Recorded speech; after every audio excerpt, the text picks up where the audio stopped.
Hello बच्चों, आज हम अकाउंटिंग के बारे में पढ़ेंगे। अकाउंटिंग होती क्या है। कुछ बच्चे अकाउंट्स पढ़ते हैं, जैसे जिन्होंने अभी +1 में एडमिशन लिया ही है, वो ये सोचते हैं कि अकाउंट्स पता नहीं क्या होता है, पता नहीं क्या मतलब होता है इसका, किस तरह से अकाउंट्स बनाए जाते हैं। तो आज आपकी ये वीडियो आपके लिए ही है। जो बच्चे ये नहीं जानते हैं कि अकाउंटिंग होती क्या है, अकाउंटिंग का मीनिंग जानने के लिए ही ये वीडियो बनाई गई है। तो आपको मेरी वीडियो में आपको बहुत ही सिंपल भाषा में, बहुत सिंपल शब्दों में आपको बताया जाएगा कि अकाउंटिंग होती क्या है। तो चलिए स्टार्ट करते हैं। देखिए यहाँ पर मैंने लिखा है कि ये एक प्रोसेस है। प्रोसेस का मतलब क्या होता है। प्रोसेस का मतलब होता है कि जब किसी एक काम को करने के लिए हमें फर्दर बहुत सारी एक्टिविटीज़ करनी पड़ती हैं, तो वो एक प्रोसेस होता है।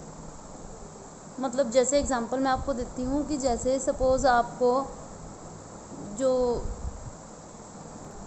जैसे मैं आपको एग्जांपल देती हूँ, जैसे चाय बनाना भी आपका एक प्रोसेस होता है। आप चाय किस तरह से बनाते हैं कि पहले एक पैन लिया, उसमें पानी डाला, पानी को उबलने दिया, फिर उसके अंदर चाय की पत्ती डाली, फिर चीनी डाली, फिर इलायची डाली, फिर उसको पकने दिया, फिर दूध डाला। तो एक चाय बनाना एक काम है, लेकिन उस अकेले एक काम को पूरा करने के लिए आपको बहुत सारी छोटी छोटी एक्टिविटीज़ करनी पड़ी, और वह एक्टिविटीज़ सीरियल ऑर्डर में ही होंगी।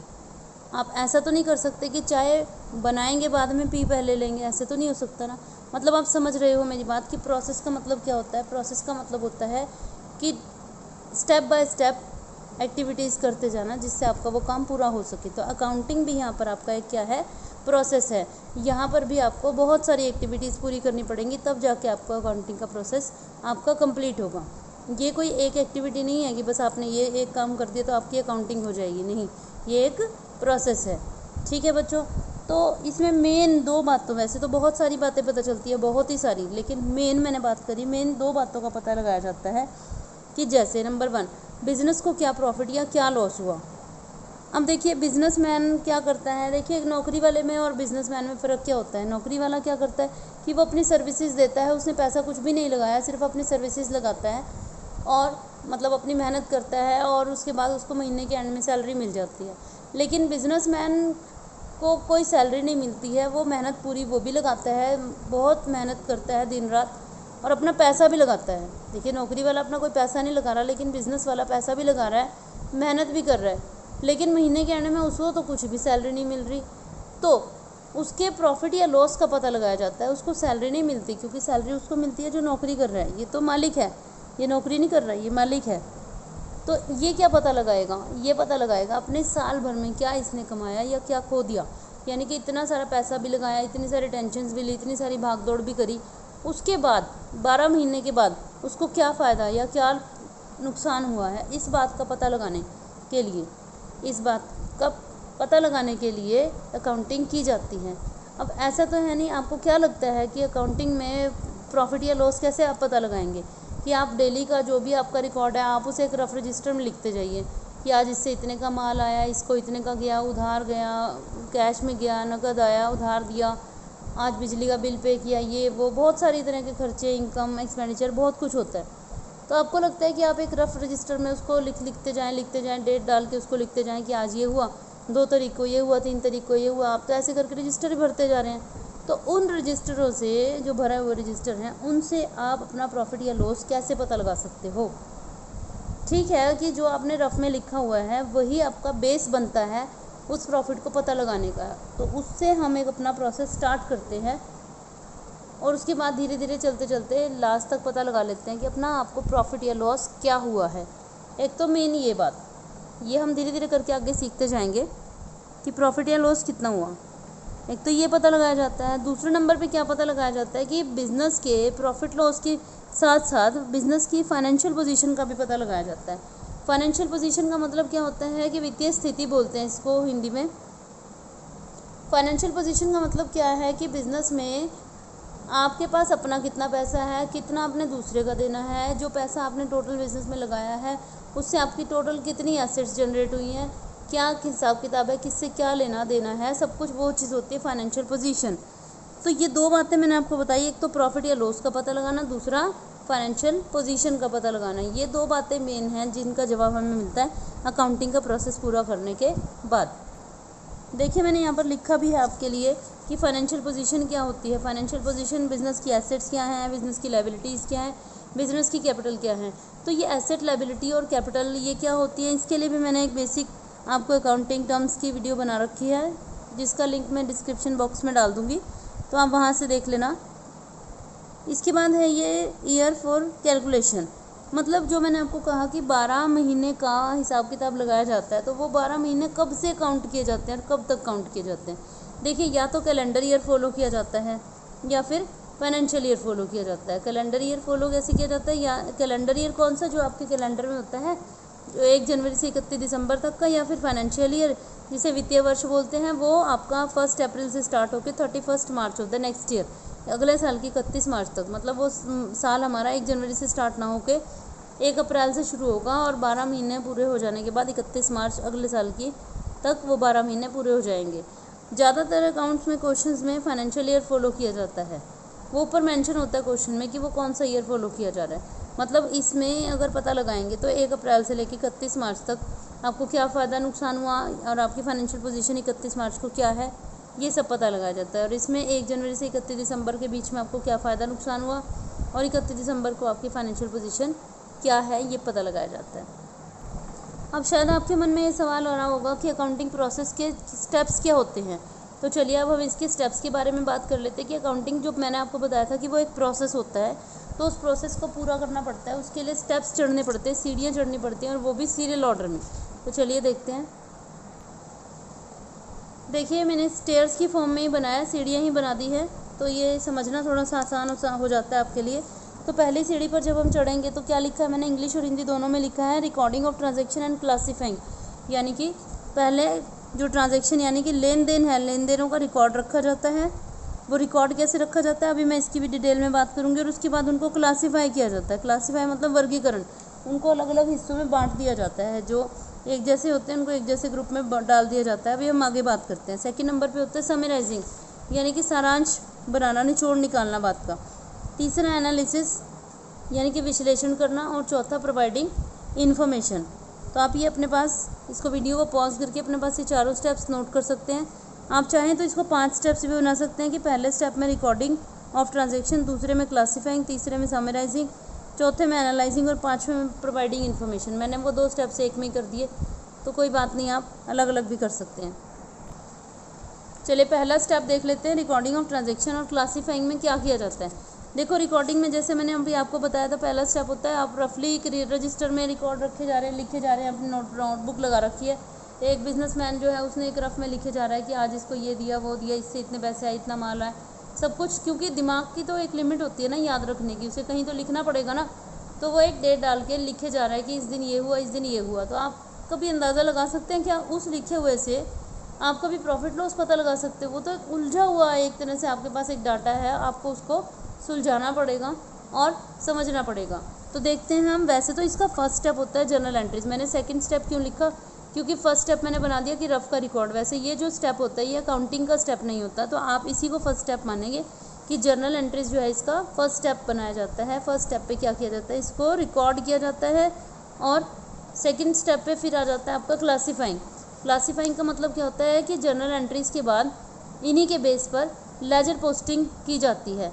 मैं भी आपको बुक में एग्जांपल दिखाती हूँ कि किस तरह से रफ लिखा जाता है, फिर उसकी जर्नल एंट्रीज की जाती है, फिर उन जर्नल एंट्रीज को लेजर में पोस्ट किया जाता है। अब देखिए आप। तो बच्चों देखो, जैसे ये लिखा हुआ है कि MS मार्बल ट्रेडर्स है, इसका 1 अप्रैल 2017 को ये सब बैलेंस था। उसके पास कैश था 6,000 रुपये, कैश एट बैंक था 12,000 रुपये, बिल रिसीवेबल 7,000 था, रमेश के उसने देने थे 3,000 रुपये, राहुल से लेने थे, हिमांशु से लेने थे, उसके पास माल था 5400 रुपये का, बिल पेबल थे 2,000 रुपये के। ये तो था साल की पहली तारीख को। ये देखो ऊपर लिखा है कि 1 अप्रैल 2017 को। उसके बाद मंथ में या साल के दौरान उसकी ट्रांजैक्शन क्या हुई, ये गुड सोल्ड टू मनीष, ये रमेश, और ये सामान इसको बेचा, इससे लिया, इसको पेमेंट की, ऐसे हुआ, चेक आया गया, ये रफली रिकॉर्ड रखा जा रहा है। तो देखिए आगे भी लिखा हुआ है कि रेंट पे किया चेक से, मनीष से कैश आया, कैश सेल करी, रमेश को गुड्स वापस करे। तो ये साथ में क्या लिखी हुई है अकाउंटिंग, ये डेट लिखी हुई है कि किस तारीख को क्या क्या हुआ है, क्योंकि सब कुछ याद नहीं ना रख सकते। तो ये इस तरीके से रफ में लिख दिया गया है। तो आपको लगता है कि इस तरीके से बस इतना ही लिख देते हैं, बस इससे ही हमें प्रॉफिट लॉस पता चल जाएगा? इससे तो कुछ भी पता नहीं चल रहा है, इससे तो कुछ भी पता नहीं चलेगा। इवन हमने अगर छोटी सी एक एंट्री ढूंढनी होगी कि रमेश से मनीष से कितने पैसे लेने हैं, वो ढूंढते ही रह जाएंगे, कहीं भी कुछ नहीं मिलेगा। तो ऐसे किस तरह से हिसाब रखा जाएगा? इस हिसाब रखने के तरीके को ही अकाउंटिंग बोलते हैं। तो चलिए देखते हैं कि आगे किस तरह से करना है। ये रफ रिकॉर्ड रखने के बाद मैंने आपको याद होगा कि पहला स्टेप क्या बताया था, जर्नल एंट्री करना। यस, मैं आपको दिखा रही हूँ कि इन सब जो ये पॉइंट्स लिखे हुए हैं इनकी जर्नल एंट्रीज कैसे कर रखी है। देखिए सबसे पहली एंट्री कैसे कर रखी है कि कैश, जो भी आपके एसेट्स हैं उनको डेबिट पे लिख दिया, जो आपकी लायबिलिटीज़ हैं उनको क्रेडिट में लिख दिया, जो बैलेंस बचा वो कैपिटल में लिख दिया। ये 45,100 रुपये जो है आपके, ये आपका लिख दिया कि ये कैपिटल है आपकी, ठीक है। उसके बाद ये देखते जाइए आप, ये जो उसके बाद सेल करी, परचेज़ करी, ये सब किया। ये एक्चुअली ये किस बेस पर की गई हैं, इसके लिए मैंने आपको एक अलग से वीडियो बना रखा है, ये भी मैं इसका लिंक जो डिस्क्रिप्शन बॉक्स में डाल देती हूँ, तो आप वहाँ से देख लेना कि ये किस बेस पर जर्नल एंट्रीज़ की गई हैं। तो देखिए आगे भी देखिए कि जर्नल एंट्रीज़ इसके बाद भी की गई हैं ये सारी। आप चाहें तो इसको वीडियो को पॉज करके आप इसकी जर्नल एंट्रीज़ को अपने पास नोट भी कर सकते हैं। ये देखिए जर्नल एंट्रीज़ कर रखी हैं सारी। ये देखो 5 तारीख की, 6 तारीख की, 8 तारीख की, 10 तारीख की, 12 तारीख की, 14 तारीख की, सब जर्नल एंट्रीज़ कर रखी है। ये 15 तारीख की, 18 तारीख की, 20 की, 21 की, 22 की, 24 की, 25, 26 की, 27 की। इसमें आपका 23 तारीख को कोई काम नहीं हुआ होगा, 25 को कोई काम नहीं हुआ होगा। तो जिस तारीख को जो जो काम हुआ है उसकी एंट्रीज़ करते जा रहे हैं। उसके बाद देखिए आपके 28, 29, 30 और 30 तारीख को 2 या आपकी ट्रांजैक्शन हुई होंगी, तो 2 एंट्रीज़ आपने कर दी, ठीक है। अब देखिए जितनी भी जर्नल एंट्रीज़ हैं उनको लेजर में पोस्ट किया गया है। देखते हैं कैसे। देखो सबसे पहली आपकी जर्नल एंट्री थी ये, cash account debit 6,000, bank account debit 12,000, और इसके बाद ये 2 में ये सब था।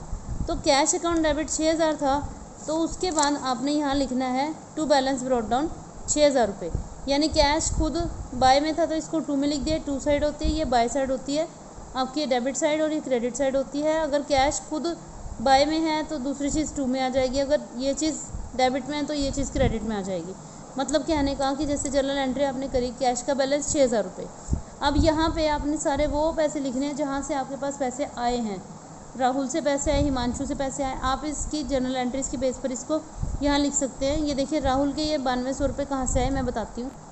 आप ये देखिए तीसरी वाली एंट्री में राहुल से पैसे रिसीव हुए थे, उससे आपने पैसे कितने लेने थे 9700, लेकिन उसने 9200 रुपीज़ में फुल सेटलमेंट कर दी, यानी 500 रुपये का आपने उसको डिस्काउंट दे दिया। तो पैसे तो आपके पास 9200 आए हैं। तो इसकी एंट्री बनी कि आपकी cash account debit to Rahul, यानी कि कैश बुक में, कैश के अकाउंट में आपने 2 वाली साइड राहुल को लिखना है, टू राहुल, ठीक है। और अगर कैश खुद 2 में आ जाते तो दूसरी चीज़ को आपने बाय में लिख देना है। इसी तरीके से अगर आप ये देखेंगे इन सब से आपके पास पैसे आए हैं, अगर आपने क्वेश्चन ध्यान से देखा है तो इन सब से आपके पास पैसे आए हैं, और ये सब वो हैं जिनके पास पैसे गए हैं। तो ये होता है लेजर में पोस्ट करना। अब देखिए लेजर कोई एक ही अकाउंट नहीं बन रहा, कैश का अलग बन रहा है, बैंक का अकाउंट अलग बन रहा है, बिल रिसीवेबल का अलग बन रहा है, आगे बिल्स पेबल का अलग बनेगा। जितने भी आपने डेबिट और क्रेडिट में जितनी भी चीज़ें लिखी हैं सबका एक एक बार अकाउंट ज़रूर आपने बनाना है। देखिए स्टॉक का अकाउंट बनाया हुआ है, ये राहुल का अकाउंट बनाया हुआ है, इसके बाद हिमांशु का अकाउंट बनाया हुआ है, फिर रमेश का अकाउंट बनाया हुआ है, फिर बिल्स पेबल का अकाउंट बनाया हुआ है, ये कैपिटल का अकाउंट बनाया हुआ है। इस तरह आपने सभी के अकाउंट्स बनाने हैं। ये वीडियो को पॉज करके आप अपने पास नोट कर सकते हैं इन सभी अकाउंट्स को। इसके बाद आप ये देखिए मनीष का अकाउंट बनाया हुआ है, सेल्स का अकाउंट बनाया हुआ है, परचेज़ का अकाउंट बनाया हुआ है, डिस्काउंट अलाउड का अकाउंट बनाया हुआ है। कुछ किसी अकाउंट में आप देख रहे हो सिर्फ एक ही टर्म आ रही है। फिर रेंट का अकाउंट बनाया हुआ है, परचेज़ रिटर्न का अकाउंट बनाया हुआ है, डिस्काउंट रिसीव्ड का अकाउंट बनाया हुआ है, कुशाल का अकाउंट बनाया, ट्रेड एक्सपेंसेस का अकाउंट है, ड्राइंग्स का अकाउंट है, सेल्स रिटर्न का अकाउंट है, स्टेशनरी का अकाउंट है, पोस्टेज का अकाउंट है, सैलरी का अकाउंट है, शीतल ट्रेडर्स का अकाउंट है, कीर्ति का अकाउंट है, और हांडा ट्रेडर्स का अकाउंट है। भाई जितने ज़्यादा ट्रांजैक्शन होंगे उतने ज़्यादा अकाउंट्स बनते हैं, उतनी ज़्यादा लेजर पोस्टिंग की जाती है। और उसके बाद क्या किया जाता है, जो समराइजिंग आपको मैं नेक्स्ट पॉइंट बताऊंगी, इसमें समराइजिंग में क्या किया जाता है। देखो आप ये चीज़ देखो, जैसे कीर्ति का अकाउंट है, इसमें 2 सेल्स आया था 6,000 रुपये, इसकी सिर्फ इसी साइड बैलेंस आया था, तो इस साइड कुछ भी नहीं था।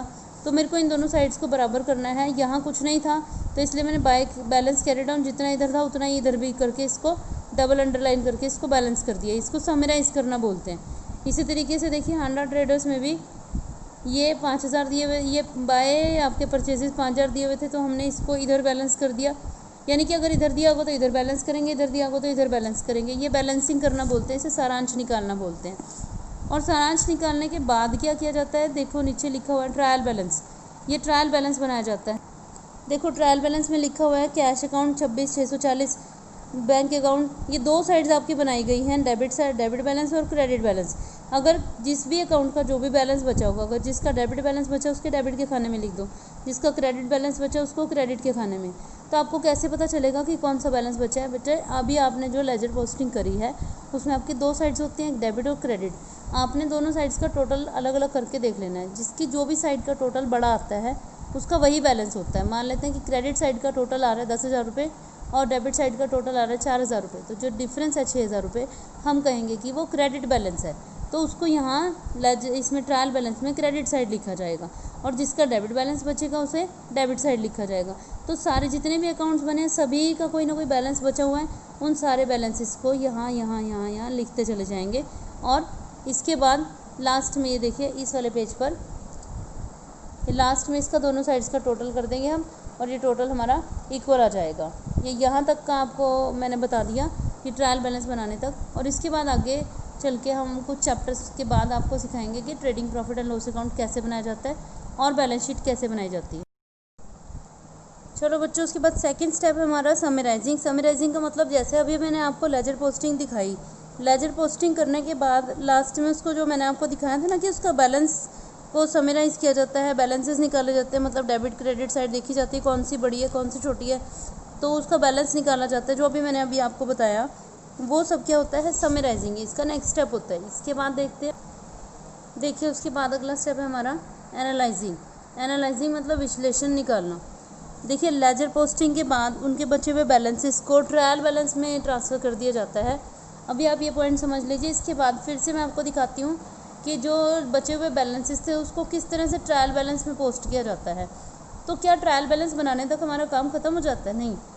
ट्रायल बैलेंस बनाने के बाद उसके बेस पर ट्रेडिंग और प्रॉफिट एंड लॉस अकाउंट बनाया जाता है और उसके बाद बैलेंस शीट बनाई जाती है।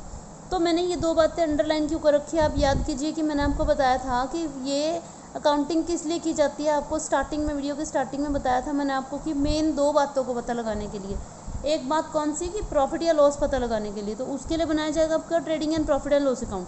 तो ये ऐसे ही हवा में नहीं बन जाएगा, इसके लिए पहले आपको चाहिए ट्रायल बैलेंस। और ट्रायल बैलेंस कैसे बनेगा, उसके लिए पहले आपको लेजर पोस्टिंग करनी पड़ेगी।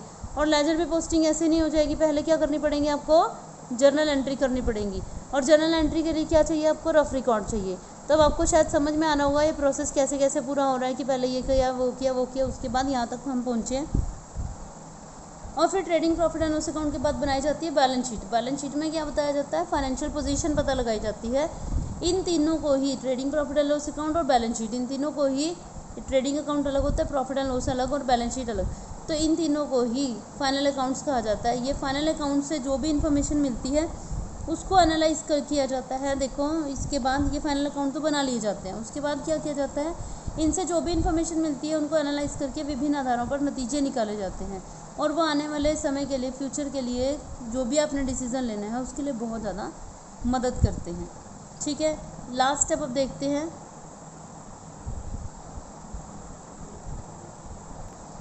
Providing information. ये इसका लास्ट स्टेप हो गया। ये मैंने बीच में बिज़नेस लिखा है और ये आसपास वो सब लिखे हैं जो बिज़नेस के साथ जुड़े होते हैं।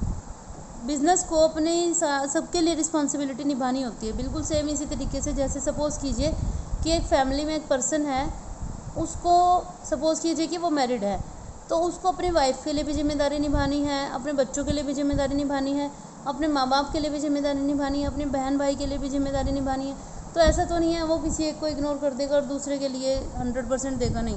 इसी तरीके से एक बिजनेसमैन होता है जिसको इन सभी के लिए वो जिम्मेदार होता है और उसको इन सभी के लिए इन्फॉर्मेशन प्रोवाइड करानी होती है। इसमें कौन कौन आ गए आपके, देखिए बैंकर हो गए, क्रेडिटर्स हो गए, मालिक खुद हो गया, कर्मचारी हो गए, विनियोजक हो गए, गवर्नमेंट हो गई, और भी लोग होते हैं जो बिज़नेस से रिलेटेड इन्फॉर्मेशन जानते हैं और इसके बेस पर अपना डिसीज़न लेते हैं। तो बच्चों आई होप आपको ये वीडियो समझ आई होगी और अकाउंटिंग का मीनिंग समझने में कुछ हद तक इस वीडियो ने आपकी हेल्प करी होगी। तो अगर आपको मेरी ये वीडियो अच्छी लगे तो आप इसको लाइक शेयर और सब्सक्राइब करें और साथ में कमेंट भी करें कि आपको ये वीडियो कैसी लगी, इसमें क्या चीज़ आपको कौन सा क्वेश्चन पूछना है और क्या चीज़ अच्छी लगी। और इसी तरीके से आप मेरा चैनल देखते रहिए। Keep watching. Thank you students.